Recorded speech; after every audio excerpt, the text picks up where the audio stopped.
there, welcome or welcome back to my channel. Today we are talking about the books that I read in February. Okay, so before we dive right into all of these books that I read, and I say all, but I did read 13 books in February, which is almost double what I did in January. I did mention in my last video about wanting to talk about the monthly wrap-ups. So that is what we are going to do right now. I've been thinking about this for a few months. Here's the thing with wrap-ups. I love watching them. I really enjoy going back through what I read. But I'm going to be completely honest with you. Ever since having my baby, who is now almost 5 years old, my brain, I don't know what happened to it. I thought that, pregnancy brain ends after you're no longer said pregnant. But my brain ain't what it always used to be, and I struggle. There are times where I'll look back to try to get my notes together for the wrap-ups, and I look at the first one or two books that I read for the month, and I think to myself, did I really read that this month? I feel like I read that 3 months ago.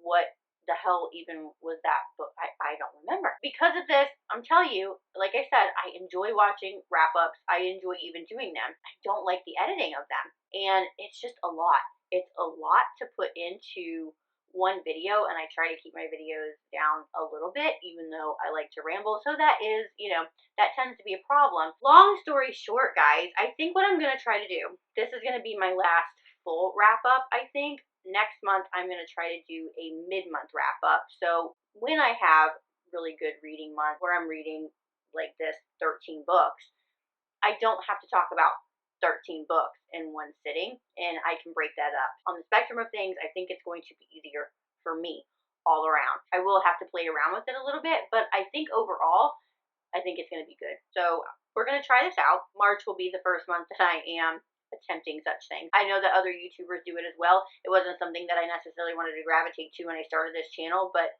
having done several of them already and just kind of almost like I don't want to dread the wrap up, and I feel like that is where I'm going if I don't change something. And so I think this change is what needs to happen. We will see. Like I said, March will be the first month, so we'll see how it goes, but I think it's going to be good. I think it'll be good. I really do. So that is the announcement. So we'll see. But we are not in March yet. We are here to talk about the books that I read in February. Also, I want to preface this before we do get into this. There are several books on this list that I will not be going into too much detail of what I specifically thought about them. I will give you a very quick synopsis of them because some of these books will be in another video that will be coming out for you guys this month that I'm really excited about, and I will be explaining my feelings and thoughts about the books in that video. So, with all that being said, let's finally get into this damn wrap-up. To start out the month, I read the 5th book in the Born in Blood Mafia Chronicles, which is Bound by Vengeance by Cora Riley. This is a dual POV. It is a mafia romance. There's an age gap. It's like a captor-captive, kind of. Yeah. Forced proximity. I really have just loved this series. And I can see why some people are on the fence with this one. I've seen kind of back and forth with this one. And it's because, like, it seemingly doesn't fit in with the rest of the book so far. And that is because it is set in Las Vegas, where the other books are centered around Chicago and New York outfits. And this one is like, well, why are we in Las Vegas? Well, spin-off series to this is the Kimura Chronicles, which is in Las Vegas. And so Cora's kind of weaved her way in, so we meet a couple of the characters that do have ties to the characters that we know and love, but it is set apart from them until kind of the middle. You hear about like our characters and then towards the end. However, this follows Kara and Growl. Yes, Growl, like growl. I don't know. I really like this. It was more centered around these two characters, whereas with the other books, you're getting outside noise as well. Like, you get those intimate moments with them, but you also they're going to parties and balls, and they're out and about. They're getting kidnapped and all this other stuff. Whereas this is mainly after events happen where Kara is, I think she's like 19, 18 or 19. Growl's a little bit older than her, and he is the head of the mafia's enforcer. Kara's family is actually really pretty well off in the Kimura mafia, but her father does something and it shames him and ultimately the family. He's killed, and as punishment, Kara is given to Growl to do with whatever he wants, and everybody's expectations of him is that he is going to completely break this girl because that is just who Growl is. But that's not the case. Growl has a sensitive spot for Kara, and he's not like his boss. He's not like certain. Even though he's an enforcer, he still has like his morals. But he's never really been shown love. All he's known is violence, which is why he's really good at being who he is. But Kara shows him a different side. I really enjoyed their dynamic. Again, I think it is integral to part of the story. I mean, of course, I like to follow the rules and I go in order, but I do also know that I'm more than likely, it's like almost definite, that I'm going to continue on with the Kimura Chronicles. So, I kind of like to know the players, and I would love nothing more than to get a little bit more of Growl and Kara. I really did enjoy this. This was a great starting off point for February for me, especially coming off of the disappointments that I had in January. I ended up giving this one a 4 stars. I gave it a 3 stars for spice. The next book that I read was Painted Scars by Neva Altaj. This is a dual POV. It is a marriage of convenience. It's fake dating / marriage, forced proximity, and one of my favorites, a strong heroine. This follows Nina and Roman. Roman is coming off of a terrible accident, which actually was an attempt on his life, that left him in a wheelchair, and his right hand and kind of like only friend, the only person that he really trusts, has stressed to him that it is imperative that he come off not weak. I mean, a good way to do this would be to fall in love and take a wife so that he looks like a united front. This accident hasn't weakened him, hasn't weakened his empire, if you will, since he is a mafia boss. And he recommends Nina, who is not an actress. She's actually an artist, but she has a knack for becoming other people, if you will. She's a good actress. She can put on a persona like this. But also, her father has done something pretty naughty, and Roman's not happy about that. So there's also an incentive of, I won't hurt your family if you do this for me. So she's kind of forced into this to save her father and her family's life. And ultimately, they are going to pretend to meet, fall in love, and marry very quickly. So Roman can show a united strength, kind of build up his strength from being in the wheelchair, and also figure out who is plotting to kill him and take his empire. So Nina obviously agrees to this to save her family, and she moves in with Roman, but she's taken aback because Roman's not quite what she had anticipated. He doesn't push himself on her. He's very much like, I don't really want to do this. It's just, I need to show strength. So you have your room, I have my room. Whenever we're in public, whenever we're in the midst of anybody in the house, you pretend that you love me and all will be good. This is actually one of the books that is going to be in a later video, so I will give you my full opinion on this in that video, but I did rate this a 4 stars and I gave it a 3 stars for spice. The next book that I read for the month was Pupped by Helena Hunting. It's also another dual POV. It is a sports romance, a brother's teammate, a bit of a rom-com as well. It follows Violet and Alex. Alex is a hockey player and is known to be a bit of a playboy. Violet's stepbrother, who is also known as a little bit of a playboy, has just been transferred to Alex's hockey team, and her parents travel to go watch, I think, like his first game or whatnot, and that's where she meets Alex at the after-game social hour event. How do you explain Violet? She is definitely her own vibe of female heroine or female character for sure. Violet has a tendency to speak what she's thinking, and that's not always like socially appropriate. So she does say some off the wall things, and Alex picks up on that. The book, honestly, it was for me, it was the banter back and forth between these two because Violet, like, I just never knew what was going to come out of her mouth. The nickname that she comes up with for his downstairs Mister, it was hilarious. Like, I mean, this book definitely had me laughing out loud in numerous instances. I also thought it was like super refreshing to have this female character who didn't apologize for who she is. Like, she was awkward and she knew it, and that was okay with her. And people who tend to be a little awkward, especially in social situations, that was refreshing to me. Like, I really enjoyed it. I also really enjoyed the representation and just the humor around self-love in this book, because Violet is coming off of a pretty messy previous relationship, actually with a hockey player, and she's sworn off hockey players because of this, because they're just players, they're no good, I want nothing to do with them, they're all just bleh. So self-love it is. These two end up kicking it off. They have this great banter. And even though he has this reputation and Violet is staying away, she is like, I'm not opposed to one, like, really great night. But while this great night is happening, she does realize that Alex seems to have a little bit more going for him than just being this really big playboy, and he wants to pursue something with her after this night. And she's kind of taken aback, like, well, why? I mean, you're a player. Why do you? I don't understand. But nonetheless, I really did enjoy this book. I did get a little irritated with the third act conflict. I saw it coming. I thought it was a little, I don't know, I felt like with the relationship that they had and the fact that they had actually discussed this issue previously, I thought that it was a little bit, I get where she was coming from. I don't want to say far-fetched, but I feel like it was a little overdone to get to the groveling. But ultimately, like, I don't think that that took away from the experience. It was just like, all right, everything was good. That was a little irritating. But it didn't take away from the overall experience for me, but it was just like, all right, come on, like, that was enough. Like, that was a little annoying. But I did ultimately really enjoy this book. I ended up giving this a 4.25 stars, and I gave it a 3 stars for spice. Next up, I read Love in Other Words by Christina Lauren.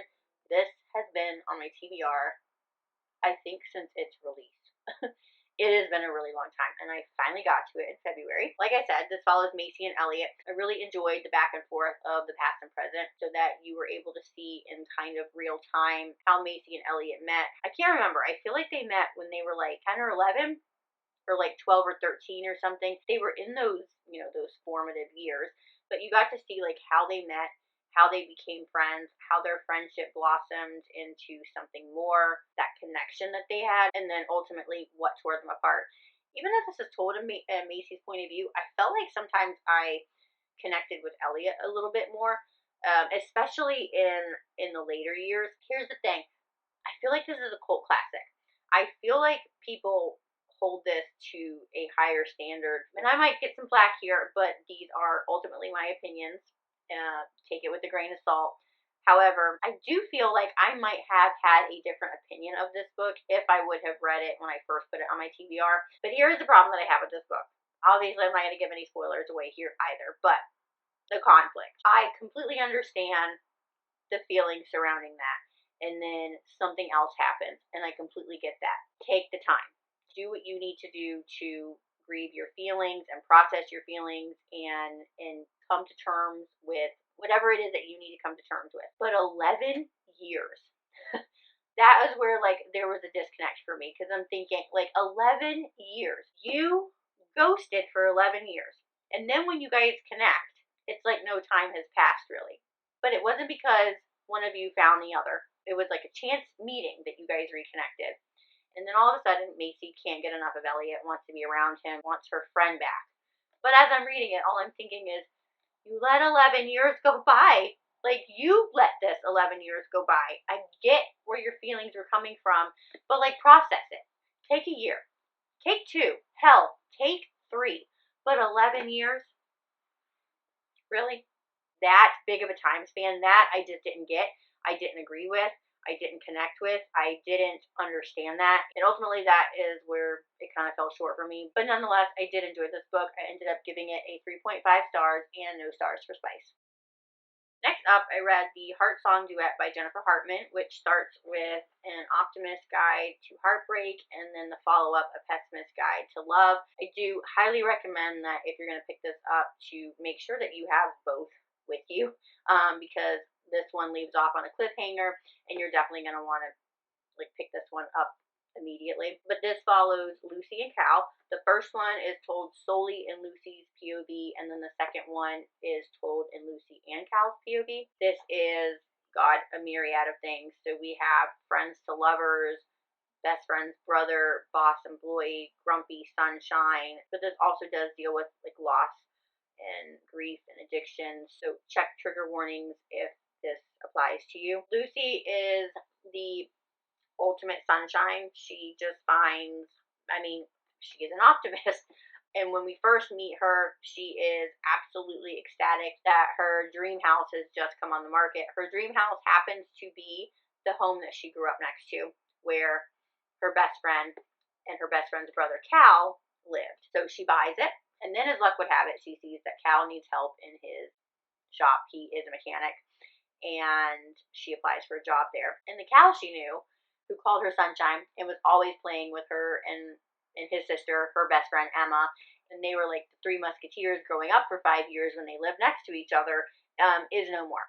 That's not Cal. Cal is definitely, what do we call him, a pessimist. He is very much the grumpy to her Sunshine, and he wants really nothing to do with her seemingly, but now that she has pretty much waltzed herself back into his life, he can't not have her around. It's very much that I don't want you around, but I do need you around because I need to make sure that you're okay. But you can't be around me because I'm not a fun time. There's not really much that I can say about these. I don't really want to spoil anything in the book. They each have their own demons to work through, and when you get inside Cal's head for the second book, you realize that those demons are bigger and darker, and they are each struggling with their own demons, and they're trying to navigate that. Lucy desperately wants to help Cal, but she's also working through some things as well. As young kids, she definitely had a crush on Cal. She still very much has a crush on Cal, but she's also very guarded with herself as well. I don't know what to say to not wreck anything. I did really enjoy these. They weren't my favorite Jennifer Hartman books. Nothing has still beating for me when it comes to hers. Really enjoyed bits and pieces of both of these. Ultimately, I enjoyed the first one more than I did the second one. I ended up giving this one a 4 stars and a 1 star for spice. For this one, I keep going back and forth between a 3 and a 3.5 on this. I think I ultimately on Goodreads ended up giving it a 3.5. I gave it a 2 stars for spice. I think overall for the duet, I would give it like a 3.75 or 4 stars together. There were just certain things in the second book that I didn't agree with, and I feel like there was a conflict that didn't need to be a conflict there. And then where I saw this one ultimately going and then getting to this one, it kind of took a little bit of a different turn, but I did ultimately enjoy this duet, and I definitely recommend it. This next one is a mouthful, so bear with me. It is The Tyrant Alpha's Rejected Mate by Kate C. Wells. This is the first book. I believe it's a 3-part interconnected series. This is a dual POV. It's a paranormal romance. It's a shifter romance. It's an enemies to lovers. It follows Killian and Una. Killian is the alpha male. He is the alpha of their wolf pack, and Una is a part of the pack. She and a group of her girls live in a cabin that's set off from the pack because they have not been mated yet. However, she is also a little bit older than them. She probably should have already mated, being at her age. Not uncalled for to be a little bit older when you mate, apparently, but I think that she's like 27 and Killian's 29. She's definitely a little bit of an outcast because she hasn't mated either, as well as the fact that she does have a bit of a disability as well. There was an accident when she was really young, and it left her with like a weaker leg. She is still able to walk with it, but she's not able to put a lot of pressure on it. So now her and Killian don't necessarily talk, but they also don't get along either. So she is very much taken by surprise when one night at the dining hall, because everybody eats together, she mates. And she mates with Killian. And instead of doing society rules and what the pack rules basically say, he rejects her. He was like, no, I'm not mated. You know I'm not mated. you're mistaken. So run along, little pup, run along. But even though Killian has rejected Una, all of a sudden, why can't he stop thinking about her, needing to be around her, and needing to make sure that she's okay? If you want to hear my thoughts on this book, you're just going to have to wait for that other video, but I did end up giving this a 3.5 stars, and I gave it a 2 stars for spice. Then I picked up Heartless by Elsie Silver. This is the second book in the Chestnut Springs series. This follows Willa and Cade Easton. Cade is the older brother of Rhett, who is our hero in the first book, Flawless. With this one, you get dual POV. It is Grumpy Sunshine. It's a single dad, cowboy romance, a boss employee, a slow burn. In the haul video that I just did, I gave you a spoiler that I had already read it. I also gave you a spoiler that I absolutely loved this book. I did. It's the only book this month that I gave a 5 stars to. I gave it 3 stars for spice, but let me tell you, I absolutely love this book. I feel like, I don't know, this is only the second book. I have Powerless. I need to read that next for sure. But I feel like, and maybe you've read these, so you can correct me if I'm wrong, but I feel like each of these books gets better. It's like a fine wine. It gets better with age. I feel like each one amps it up. This one was so good, but it was all about Willa for me. Willa, she is the female character that I love. She's the female character that I want, that I crave. I absolutely loved her. She was it for me. If Willa thought it, Willa said it. She didn't care if there was any consequences. She was going to say it. She was going to stick up for herself. If you've done something wrong, she's going to call you out for it. Like, that is just who Willa is. If you've been around, you guys know I am a huge stickler for that whiny heroine who has no growth. I gotta see some growth here. That is not Willa. Willa is badass in her own right. She's sassy. She's smart mouth. The one-liners that came out of her mouth, I was turning pages just to get more. Then you put her and Cade together. Not only you have the banter, but you have that chemistry. That chemistry. Y'all, the slow burn is there. It was just that right amount of dangle before you get it. I absolutely loved it. I also don't really gravitate towards single-parent romances or like secret pregnancy romances. If it's in my book, it's in my book. It's great. I don't like go out looking for them. But this little boy and Willa's relationship, because Willa is who she is, her and this little boy, they connect in such a way, and that just added something extra to the story for me. I just found myself anticipating what Willa was gonna say. Like that, Willa was the book for me. I just love that she was a strong-willed, sassy person throughout the book. I know I'm waxing poetic about Willa, but also, did I mention the spice? Because, honey, Cade does her body good.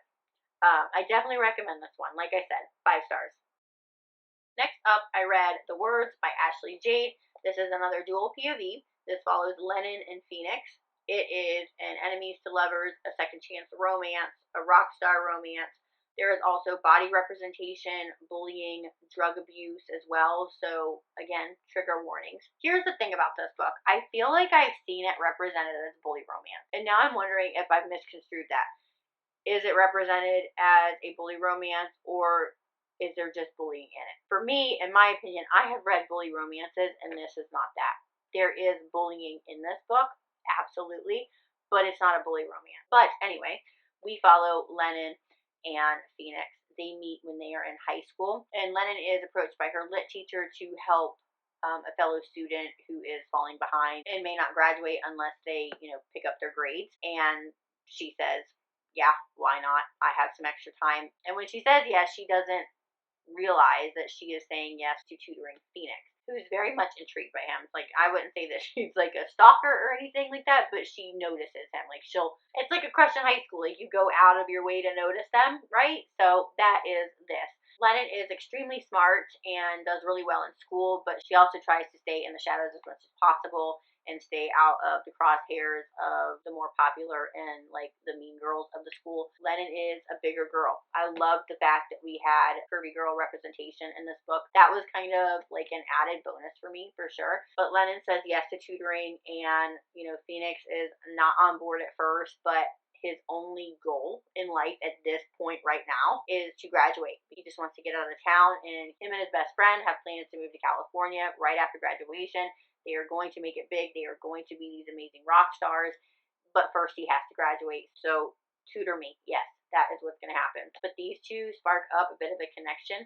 They become friends, and maybe a little bit more, and some things happen, and Lennon gets absolutely crushed, and then we time jump 4 years, and Phoenix is that completely famous rock star that he wanted to be in high school all those years ago. But he is also battling some serious issues. Things have changed for Lennon as well, and when opportunity arises for her to make a pretty substantial amount of money by basically babysitting Phoenix and keeping him on track so that they can finish the tour that they're on, she is very hesitant, but that money really speaks to her, so she ends up doing it. So she signs on the dotted line to do that, but here's the thing, she absolutely hates Phoenix now because of the things that transpired 4 years ago. She knows his secrets. Phoenix knows that she knows his secrets, and shit goes boom with Lennon and Phoenix. I want to tell you more, but you're just going to have to wait for that video. I ended up giving this a 4.5 stars and a 3 stars for spice. Next up, I read Wallbanger by Alice Clayton. This is a enemies to lovers, forced proximity, rom-com. Follows Caroline and Simon, and it is told in the point of view of Caroline. This is actually the only audiobook that I listened to this month, and I will say this. I don't think that my rating for this would have gone either way on the spectrum had I read it instead of listened to it. But Caroline has just moved into a fabulous new apartment. She's an up-and-coming interior designer. She's pretty successful. She loves the woman that she works for. She just really enjoys her job. And now she's got this fabulous apartment. She couldn't be happier. So I can't remember. I guess it's like a couple nights into her living in this fabulous new apartment that she is woken up pretty comically. Her bedroom wall butts up to her neighbor's bedroom wall, and it seems like that bedroom wall is paper thin because she can hear everything that goes on in her neighbor's bedroom, and she is woken up by his sexcapades, as you will. Not just one night, not just 2 nights, but 3 nights in a row, and by 3 different women. So by the 3rd night of getting no sleep, Caroline is just fuming. So she gets up, storms across the hall, bangs on the door, and meets her neighbor for the first time, who just happens to be Simon. Not only can apparently satisfy numerous women, but is absolutely gorgeous as well. They do not hit it off at all. Caroline wants nothing to do with this man, but when her boss has a housewarming party and Caroline and her 2 friends go to the party, guess who's there? Her new neighbor Simon. They have a little bit of a run in there, and then of course they just keep bumping into each other. They strike up a bit of friendship, and then it snowballs from there. This was definitely a rom-com, and I really enjoyed that. You were definitely inside Caroline's head. Her musings are pretty hilarious. You know, I really enjoyed the book up to a certain point, and then it kind of just fell short for me. You know, when you're reading your favorite book and you have like a favorite couple and you just don't want the book to end because you just want more. You want to live in that world with them. You want more of them. This was not that. At some point I was just like, okay, I just get together and like let's be done at this point. I don't know, I feel like it seemed longer than it was. It's not an extremely long book. I think it was under like 400 pages, but I feel like it could have been under 300 pages and it would have been golden. There were scenes in there that I felt like didn't need to be in there. It was like unnecessarily long. You know, certain things that were quirky and it was cute like 1 or 2 times, but not being so cute at the 20th time. At some point I was just kind of over the quirkiness and just ready for it to be over. I mean, I hate to say that, but it really did. It was just, I just felt like it was unnecessarily long, and the good time that I was having became a little lackluster. The first 50 or 60% of the book was just, it was super fun. I loved the banter between these two. I loved the way that Simon would like egg Caroline on. They were really funny together. Ultimately, I ended up giving it a 3 stars, and I gave it a 2 stars for spice. Next up, I have another duology for you. I have The Naked Fisherman and then The Lost Fisherman by Jewel E. Ann. This is a dual POV, an age gap, a friends to lovers, a second chance romance, a forced proximity, boss employee, neighbors.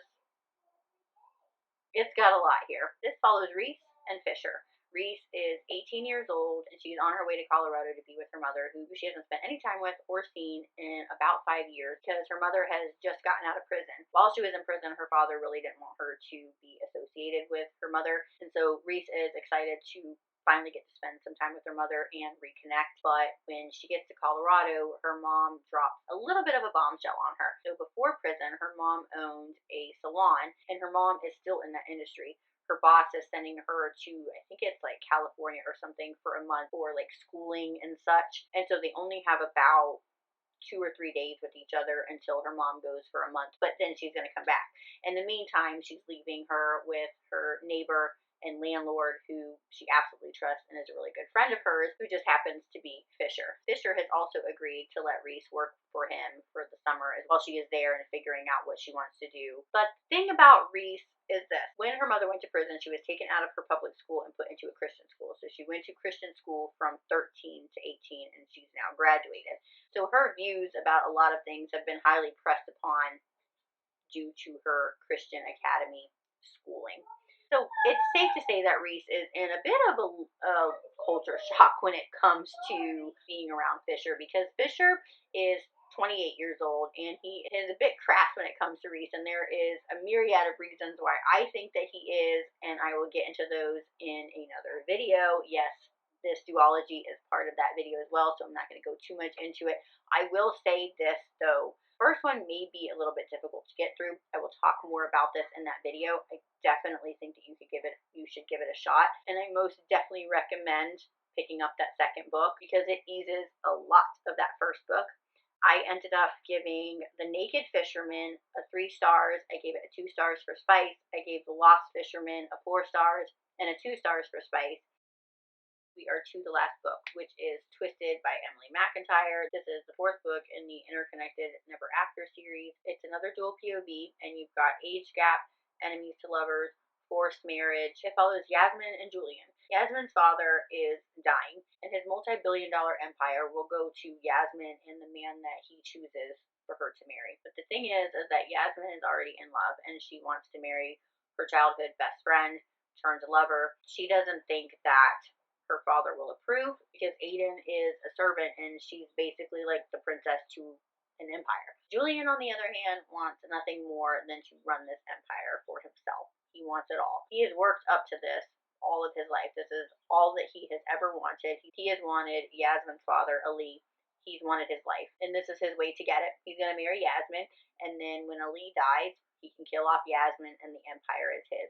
Perfect plan, right? Well, as we know, things don't always go as we plan. Yasmin can be a little naive. She doesn't have a ton of life experience, but she's still a strong female character. She still has a strong will. She still is very outspoken and is pretty outspoken in the fact that she does not like Julian at all. But when he convinces her that the right thing to do is to marry him under the ruse that later on he's going to let her go so that she can be with the love of her life, she feels like that's the best laid plan. So they enter into this fake marriage. Here's the thing. I enjoyed this book. I think still nothing has topped Hooked for me. And at this point, that is completely okay with me because I love me some James Barrie. But I really did like Julian. I feel like this was a little bit more plot driven. I really enjoyed the ride that this took me on.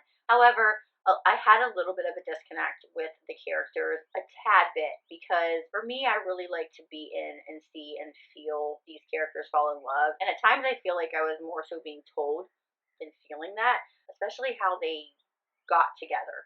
Once Julian and Jasmine got together, I felt the chemistry, saw the dynamic, was there with them for sure. But that click from enemies to lovers, I was more so told, and I would have liked a little bit more from them. But I definitely enjoyed this ride. I will also say, in terms of spicy and steamy, this wasn't centered around that. Again, it's more of a plot-driven story. So if you're going into this thinking that you're going to get a ton of steam, maybe don't.